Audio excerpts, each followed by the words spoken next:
Okay, let's begin.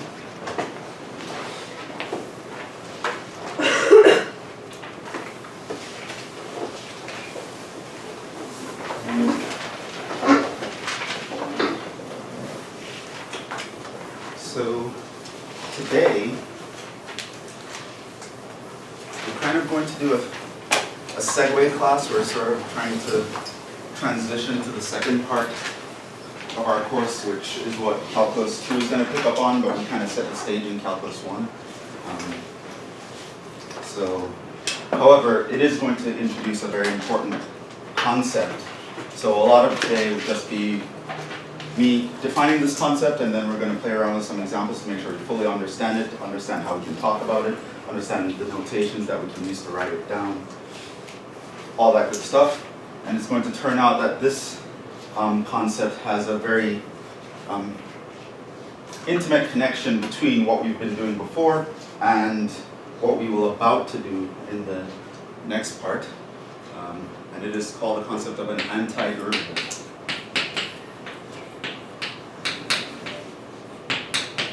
I believe in your text this is 3.9. We're going to talk about something called an antiderivative. So, start with a definition of an antiderivative. And of course the name is very suggestive. It sort of suggests that you're reversing a derivative, and it's kind of what you are doing. So, but specifically how we want to think of it is this way.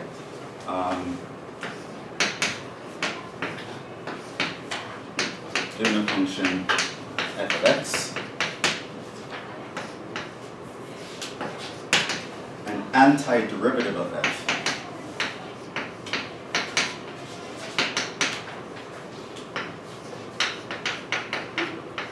if it exists. There are functions that don't have antiderivatives. So I'm talking about the antiderivative of f is another function which customarily we will write with uppercase f. So we have a function little f, and there's another function big F, and we say big F is the antiderivative of little f if the following holds. If when I take the derivative of the big function, I get the small function. And that's it. The antiderivative of a function is some other function that when I differentiate it, I get the original function. And this is called an antiderivative. I do want to emphasize that an antiderivative, that was a very deliberate choice of words there, because antiderivatives are not unique. For example, I can tell you, and you can verify easily, that if I look at 1/3 x cubed is an antiderivative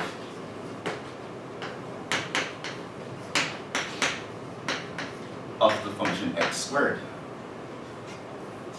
Which means if I think of my x squared as my little f, and I think of this guy as big F, you would notice that if I were to take the derivative of this, 3 would come down, kill the third, and it would subtract 1 from the power, I would actually get x squared. So here's a function that when I differentiate it, I get x squared. I can express that by saying this is an antiderivative of x squared. But you might notice that also, if I were to take the function 1/3 x cubed plus 7, that is also an antiderivative of x squared, right? Because in the same way, if I call this big F and I differentiated that, I would again get x squared, because the derivative of the 7 is going to be 0. And I can say also, I have 1/3 x cubed plus pi. It's also an antiderivative, right? So it turns out that antiderivatives are not unique functions. In fact, every time I know of an antiderivative, adding a constant to it will result in another antiderivative. So every function will have an infinite number of antiderivatives, but sometimes, of course, that doesn't get to the essence of what we want to call, what we mean when we say antiderivative. Obviously, the one thing is in common between all these situations, and it is the 1/3 x cubed part. Right? Sure, we know that if this is there, then adding a constant will still be an antiderivative. But the constant, unless there's a very specific reason why we should care about it, it more or less doesn't matter. Like, so we can just assume that there's some constant there, and so we can refine our definition a little bit, and so we can say the following.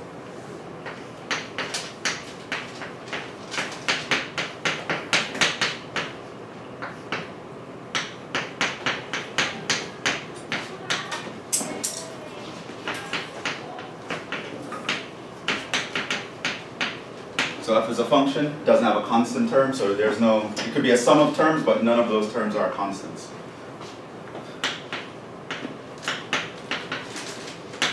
Such that f prime equals f.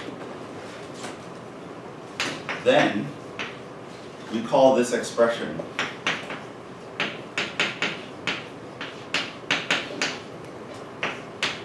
big f of x plus c is the general antiderivative.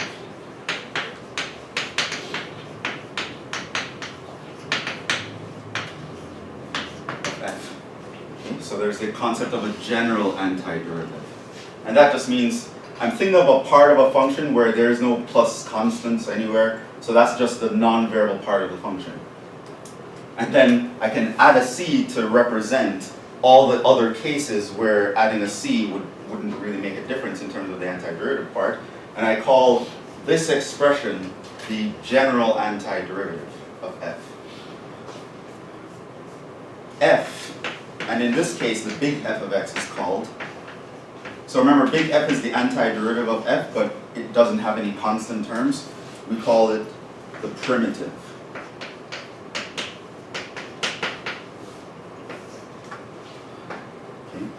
So it's the essential part of the antiderivative. The part, of course, there could be a plus whatever c, but when you look at the essential non-constant part, we call this the primitive of the antiderivative. And we also give the symbol c a name. We will call that an arbitrary constant, because it could be an arbitrary constant, because whatever the constant is, when I differentiate it, it goes to 0. C is called arbitrary constant. So that would be a phrase that I'll use to describe C in this section. So whenever I talk about, an arbitrary constant, I'm talking about a constant like this, where it's just a constant that we put in there that we know we'd kill if we differentiate it, but we have to leave a place for it, because it might actually be important to know what that constant is at some point. Or, more specifically, we might call it the arbitrary constant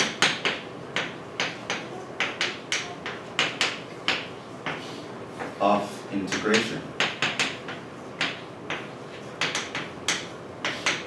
Because if you go far enough in math, you'll realize that we'll have arbitrary constants all over the place, which come out of different ideas. And so such an expression is called the arbitrary constant of integration. But normally in a calculus class or in any other class, you omit what it's referring to, in what context it's an arbitrary constant, because it tends to be understood in context. For us, arbitrary constant will always mean that's the constant in the antiderivative that I know if I differentiate it, it will go away.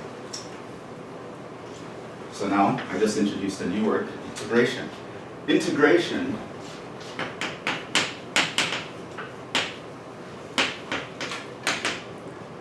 is the process of computing an antiderivative.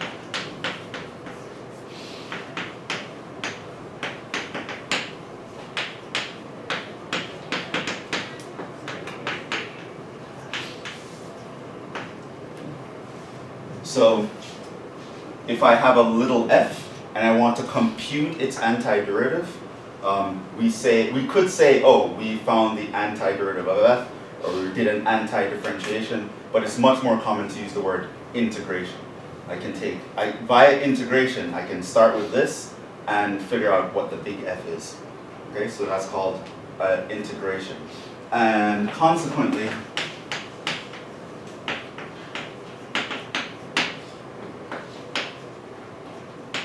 an antiderivative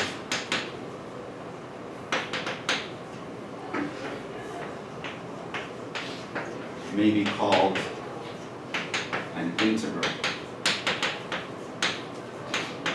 So do not be confused by these phrases. If I say antiderivative or I say integral, I'm talking about the same thing.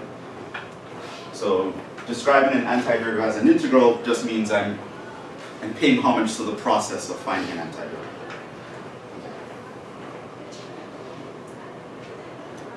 Now, we do have a notation for this idea, because I don't want to have to write down all the time, this is an antiderivative of that, right? I don't want to write a whole sentence all the time, right? Imagine if every time you wanted to talk about a derivative, you have to write, this is the derivative of that. No, you come with a prime notation. Just say, this prime equals that, right? We want to do the same thing here. So we want to be able to express this idea in a more concise form. And so we have the following notation.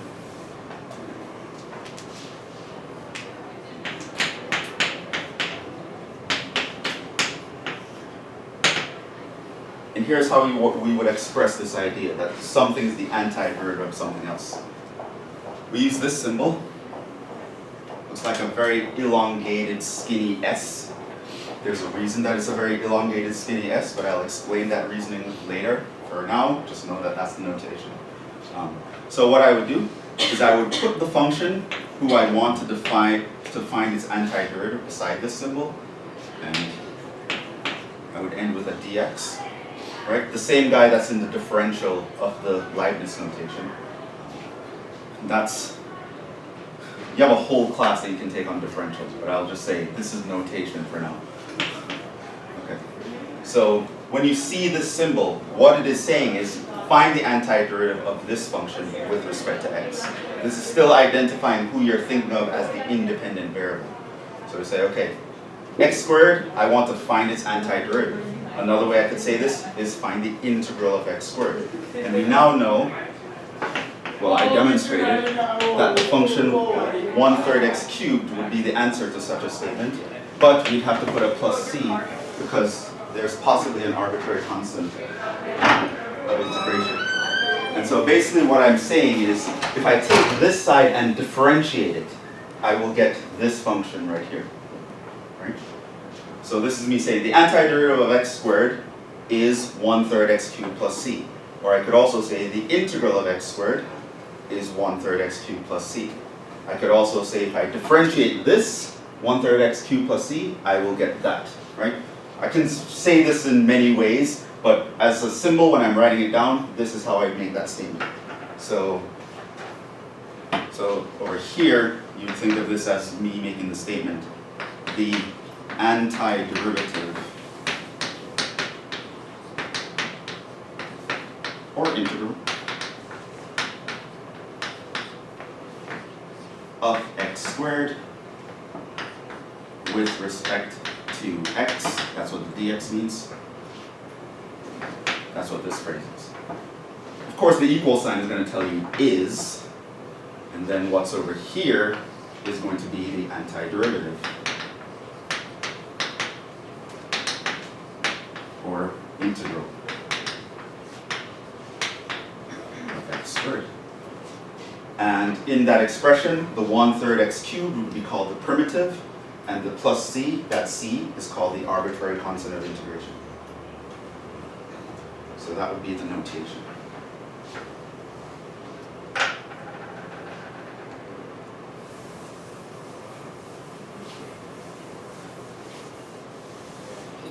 Very important idea, very important definition. We'll talk more about this notation and some other things pretty soon. Right now I just wanted us to be familiar with the lingo, be familiar with the kind of process we're trying to describe here. And at this point I just want to make a few remarks.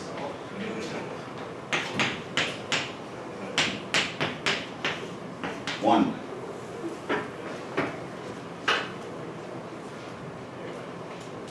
It seems that I told you I could say this phrase in two ways, right? I can say the antiderivative of x squared will give me 1/3 x cubed plus c, or I could say the derivative of 1/3 x cubed plus c will give me the antiderivative of x squared. So it kind of tells you that when you're going from this side to that side, you're differentiating. you're going from this side to that side, you're integrating, just finding the antiderivative. So obviously, derivative is hidden in here, and basically what I want you to get from that is that every derivative rule you've ever known, every one I've told you, every one I haven't told you, every derivative rule is also an antiderivative rule in reverse.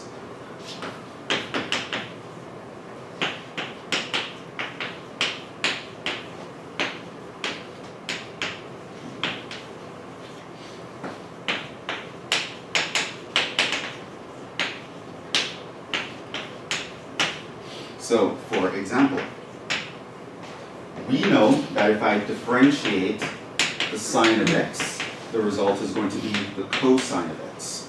This is exactly the same as me saying, if I were to anti-differentiate the cosine, the result would be the sine function plus some arbitrary constant, right? Knowing the rule in that way, well, I can think of exactly a rule in the opposite direction, right? So you knowing this, you kind of automatically know that, right? So that's going to save us a lot of time. I don't have to derive a bunch of rules for you. Just by how things are defined, every rule that you've known that I've told you throughout this whole class, know it backwards, you know a bunch of things about antiderivatives automatically. Now you might have to tweak things a little bit. So for example, if we were to talk about the derivative of cosine of x, realize that this would give us a minus sine of x. So this means if I want to look at the antiderivative of the right side, obviously here there's no minus sign as there was there, so you have to just know, oh, this minus sign has to move over for me to solve for the other side, and so this would give me minus cosine of x plus c. This is something students always mix up, so be careful. When you're taking antiderivatives, the sign goes in the other way that you'd expect, right? So the derivative of sine x is positive cosine x, the derivative of cosine x is negative sine x, but when you go vice versa, the antiderivative of cosine is positive sine, and the antiderivative of sine x is negative cosine. Yeah? Do we write dx every time? Yes, you have to write dx every time. So right here, I was being very bad, very sloppy. You should always have the dx every time. And for now, you're not going to appreciate why it's important to write that, but when you get, if any of you need to take multivariable calculus, it's going to be, at that point, it's going to be like, oh, yeah, it's super important that I can write that. Because at that point, you're going to be dealing with multiple variables, and you don't always want to do calculus and all the variables at the same time. You want to pick and choose what variables you're doing calculus with, and so this symbol is going to be telling you, here's who you need to think about and ignore everybody else at a certain point. So we're only doing one variable, so in calculus 1, you're not really going to see why that's necessary, but it is necessary, so get in the habit of writing it, because eventually it will be very, very important. But as far as you are concerned right now, it's notation, it just goes with the thing. It's always just this symbol, you put the little f in this position, put dx after it, and then you can write down that function. Okay, so that's this is one very important remark. In fact, I want to talk a little bit more about it. I want to talk about one of the most important rules that we've seen this semester.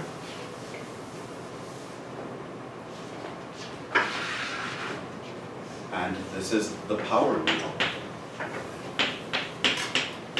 Now you're like, we have done the power rule before, and yes, but we didn't do it for integration. So there's something called the power rule for integration. And of course we know integration just means finding the antiderivative. So it's like, essentially, this is the rule that tells us how to reverse the power rule, right? Because when you're talking about antiderivatives, you're just thinking in the opposite direction. So now you would say the following.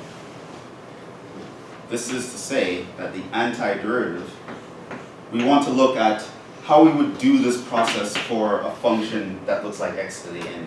Now I did it for x squared, but I want to know for arbitrary n, how would you actually do this? So now, by understanding what it means to actually take the derivative, so we might remember the power rule for derivatives.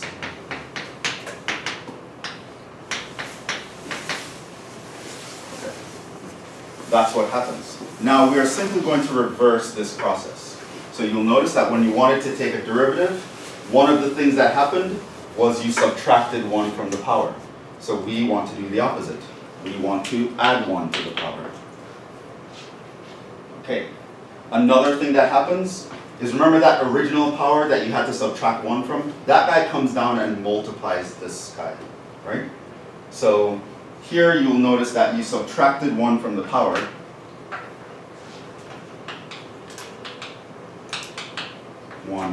From power. We can reverse that by adding 1 to the power. Here you multiply by the old power. Here we're going to literally do the opposite of that. We're going to divide by the new power. Okay? So literally just thinking of reversing a process of derivative, I can come up with a rule for an antiderivative. Of course there will always be a plus c here. And this is called the power rule for integrals. Now, you should immediately be noticing that this rule has a built-in caveat. Right? Of course, your n cannot be -1 because you'd actually divide by 0 then.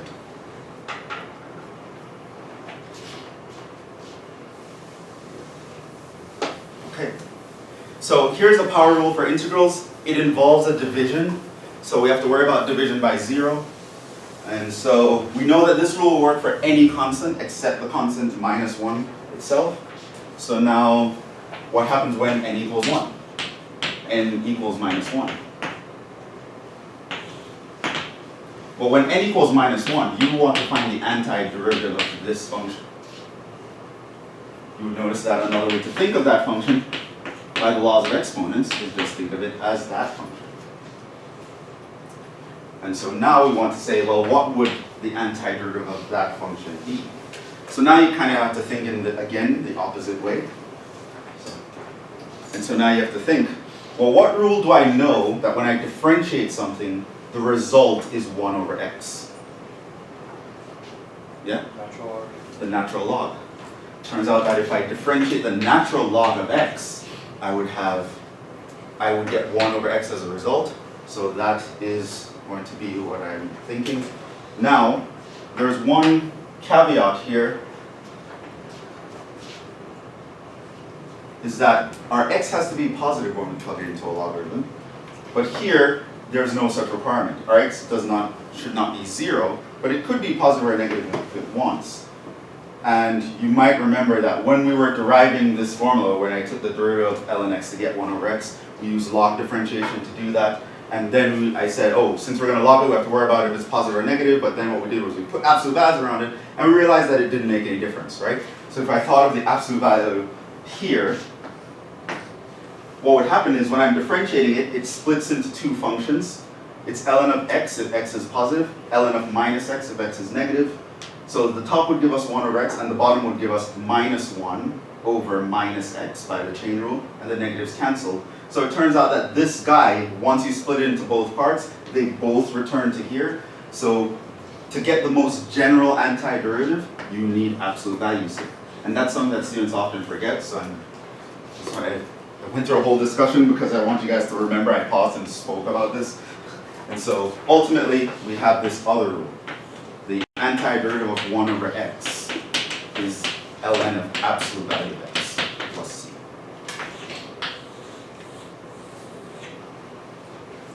So we have the power rule for integration, and we have the rule that tells us how to anti-differentiate. And we have a bunch of other rules, right?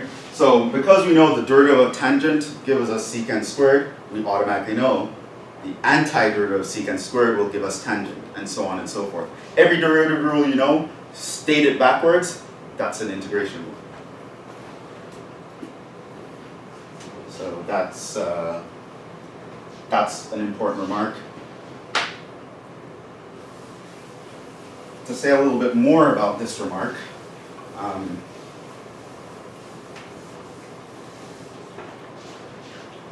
let's do a few examples and talk about some ideas. Example, if I want to find the antiderivative of x to the fifth, what would that be? Yeah? 1 over 6x to the 6th. 1 over 6x to the 6th, correct. plus a constant. You're going to have to remember to do that every time now, right? And if I were to say integral of x to the 7th, well, you add 1 to the power, divide by the new power. That's your antiderivative. If I were to say antiderivative of x to the pi, it's x to the pi plus 1 over pi plus 1. Right? Doesn't matter what the constant is, add 1 to the constant, divide by the constant, you have found the antiderivative of x to the n. Now, of course, if your n is -1 specifically, it just becomes the absolute value of x. Now, another thing you could notice is that now, I'm not going to justify this at this point, but just to point to the comparison. But later on, when we start to talk about what antiderivative really means in a geometric sense, I'll be able to justify what I'm about to say. So, just like with derivatives,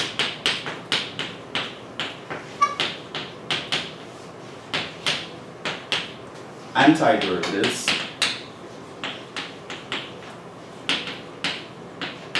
have a sum rule and a constant factor rule.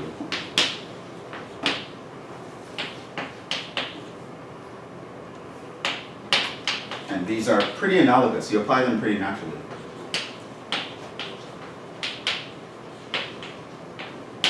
Okay, so we know that if we're taking the derivative of a sum of things, we can just differentiate each one separately. So it means that if I'm reversing this process, I can just reverse each process separately, right? I also know that if I'm taking the derivative of a constant times a function, I ignore the constant, differentiate the function. To undo this process, I'll continue to ignore the constant and undifferentiate the function, or find the antiderivative function. So these rules, intuitively they would seem to work for antiderivatives. We'll actually even justify that in more mathematical rigor later, but this seems to work. So it would say that if I want to take the antiderivative of one function plus another function, I can just think of that as the antiderivative of this one plus the antiderivative of the next one. I can just do it one at a time. So if I wanted to say, oh, what is the antiderivative of, and if I wanted to find the antiderivative of a constant times a function, it's just the constant times the antiderivative of the function. So I can reverse the sum and constant factor rules and it'll work out like that. So I could say, what is this? Now, you don't have to write this down, but maybe for the first few times you do it, you think about it in a certain way. You can say, okay, I have a sum of things. It is just going to be the antiderivative of the first thing plus the antiderivative of the second thing. And you notice here that I have a rule for finding the antiderivative of x to a number. Here's just a constant factor. I can move it outside.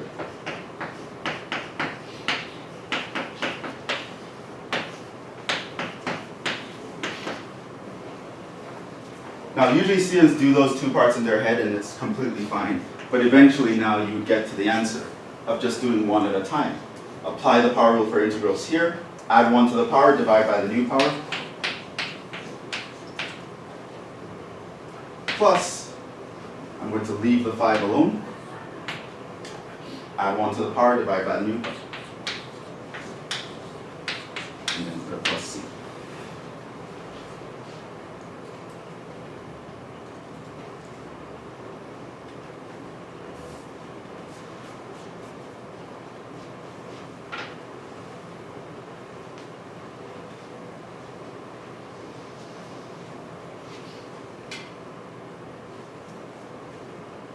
I think that's, at the moment, that's all I want to mention in this remark. We'll get used to doing a lot of this over the next couple of weeks. So, the second remark I want to make about antiderivatives regards to why are they useful.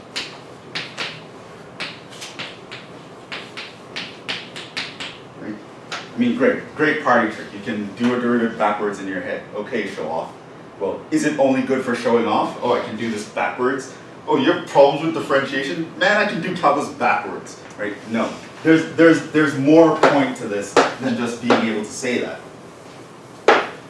Although, there's a lot of point to being able to say that. It turns out a lot of problems we can solve by thinking of them backwards. Yes, here's an example. So here's an example where you know inherently derivatives are involved, but you can't use derivatives to solve the problem because you're kind of in the wrong position or you're heading in the wrong direction. And so what you can do is figure out, oh, well, I know derivatives are involved here, but I'm not in the right position to apply it. Let me backtrack, right? And that process of backtracking to be able to fill in the gaps you need to answer the problem is integration. So I'm going to give you a word problem that involves some things that we know derivatives tell us about, and we're actually going to use the idea of the antiderivative to solve the problem, because we actually can't use the derivative to solve the problem. We won't have the information.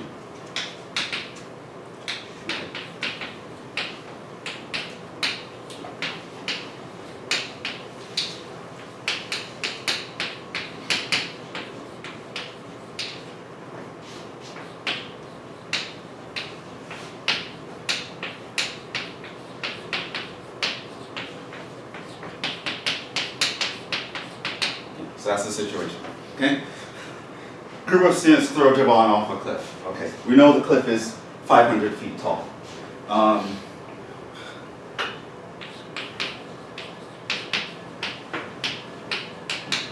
They throw him with an initial velocity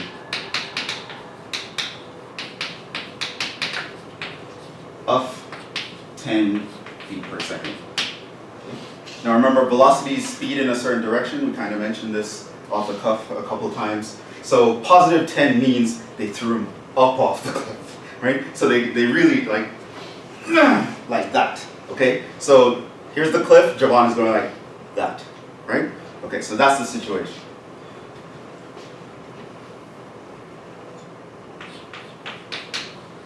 Find Javon's position function. So let's say you want to really revel in the moment. Let's create a function so that we can really enjoy every single second of this moment. Where's Javon now after this many seconds? Okay, where is he now? All right, where is he now? Oh, is he close to the ground now? Right, you want to come up with a function that's going to track the position.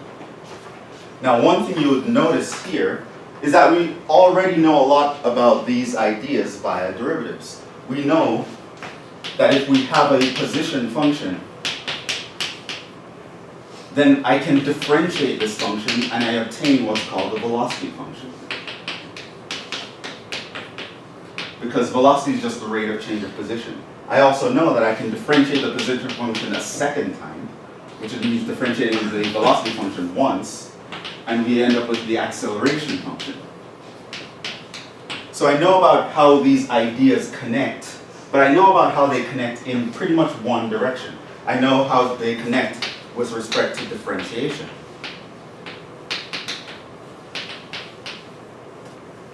So if someone gives me all the information I need for the position function, I can figure out the other two functions easily. Just find the derivative of that. However, here you'll notice that I don't know any information about the position function. In fact, that's what I need to figure out. So the first step here, I don't have that information. I just know snippets of information from the middle step, and I also know a snippet of information from the first step here, right? So I know what the initial velocity is, so I know the value of this function at a particular moment, and I know what the initial position is. So I know the value of this function, but only at a particular moment. And now they're asking me to construct the entire function. So now, if derivatives is all you know, then this is an impossible problem. However, derivatives is now not all we know. Now we know a way to go up this list. That is called integration. Now, because we can move through this list now at will in any direction we want, we're able to solve a harder class of problems. right? Just by understanding that, our current understanding, we can flip it on its head and get even more out of it. So that's the idea. And also, it's a parenthetical statement here. I'm not sure if I ever mentioned it at any point, but no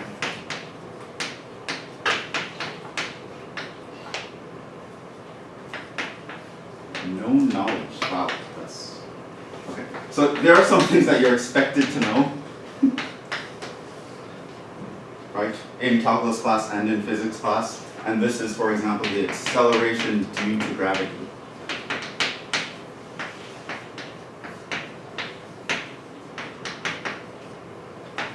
On Earth, at least. You should at least know that, because you live on Earth. Anyone taking physics? Yeah? Okay, so what's the acceleration due to gravity? 9.8 meters per second squared. It's 9.8 meters per second squared. Usually, depending on the context, but for us, we would consider this as negative 9.8 because we want to talk about velocity, and we want to indicate the direction of moving down via a negative sign. So if you have something up here, the Earth's gravity is going to pull it down towards the Earth. And this is in meters per second squared. Do you know what that is in feet?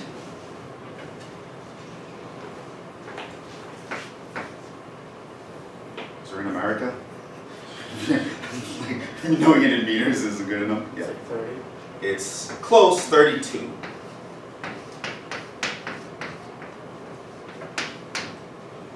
Okay, so this would be something that you kind of know off the cuff. They probably won't even mention it in a problem where you need it. For example, you do need it in this problem, but it's not mentioned.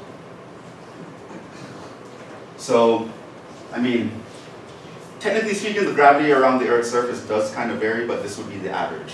We take the average gravity you experience around the surface of the Earth, it will come up to around 9.8 meters per second squared. And that is an acceleration, which means that's the rate of change of your velocity, meaning whatever speed you are moving at, 1 second passes, you're moving 9.81 meters per second faster than that earlier position. So you can drop something so it's not moving, you drop it, 1 second later, its current speed will be 9.8 meters per second. After 2 seconds, its current speed will be 18 meters per second, etc. So we have that idea. Okay. Let's use these to actually solve the problem. It turns out, when you look at this problem, I only know certain information at certain instances. Pretty much the only thing I know fully is the acceleration due to gravity. This is the only thing yeah, we know that's what it is. This is what we take it to be. So we would start with that. Let's start with acceleration. That's the acceleration he will experience. You throw him off a cliff, gravity is eventually going to start pulling him to the ground, and he won't be able to do anything about it. So pretty much we know what's happening down here, but we want to know what's happening up here. So we would start the problem at the bottom of the list, and we will move up the list via integration. So what we know is that the acceleration function, neglecting air resistance and all that stuff, whether Javon's wearing his baggy jeans or skinny jeans, let's pretend he's falling in a vacuum and everything is frictionless. Let's be physicists for a second. And so we know that he will experience a pull of 32 feet per second. I use feet only because in the question, the units were stated as feet. So now it turns out I can actually go from acceleration to velocity via integration. So I can figure out what the velocity function is going to look like by finding the antiderivative of minus 32. Now if my independent variable is t, what is the antiderivative of minus 32? What would I have to differentiate to get minus 32? Yeah? Negative 32t. Minus 32 times t, right? You differentiate a constant times the variable, the result is just a constant. Not so fast. We do have a plus c, because there could have been a constant value here, but we might not know what it is. However, you'll notice that upon reading the problem, now we know the initial velocity. right? They told us what his velocity was at time 0. Turns out that was positive 10. I can use this information to determine what that value of c must be. This would mean that if I plug in 0 for time, the velocity function will output the value 10. This means that my c here must be 10. And so that ultimately would mean my velocity function is minus 32t plus 10. That's the velocity. Now if we're asked about the velocity, that's where I would stop. But we were asked about position, so I need to keep going. So what I would now do is integrate again.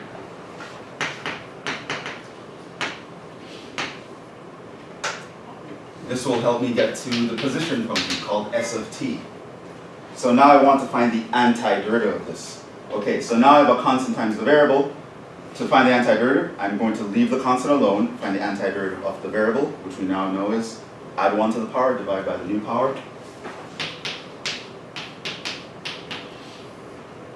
Plus 10 times t plus another constant of integration. Now, I don't particularly care if you distinguish these constants or not. If you're into that sort of thing, you can call this C1 and C2. But at any given time, it's an arbitrary constant. It could be whatever. It just depends on the context. I can solve for it at will. So I usually just write plus C's for everything.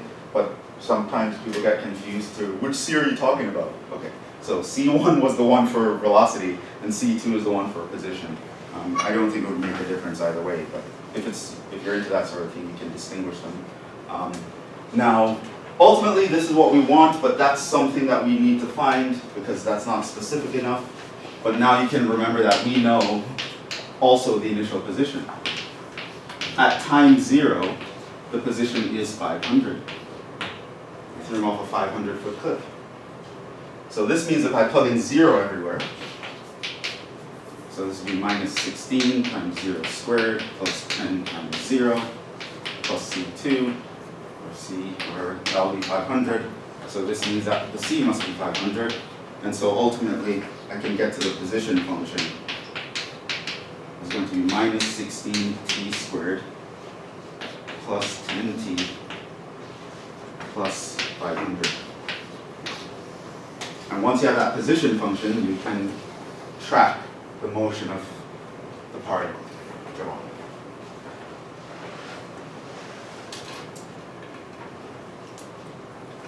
And now with all these three functions, you know them exactly. You know the velocity function, the acceleration function, the position function. You can talk a lot about what's going on in this situation in terms of tracking an object, figuring out how fast it's moving at a certain point, right? Figuring out how its rate of change is moving at a certain point, etc., etc.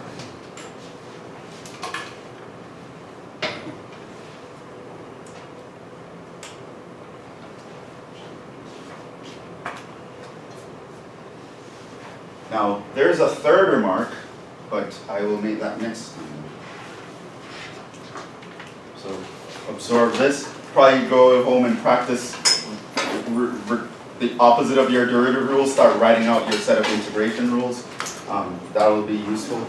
And until then, we'll continue this idea next time. The next remark is really going to highlight the connection between this and the second half of the class. So, let's do that with fresh brains. See you guys on Friday.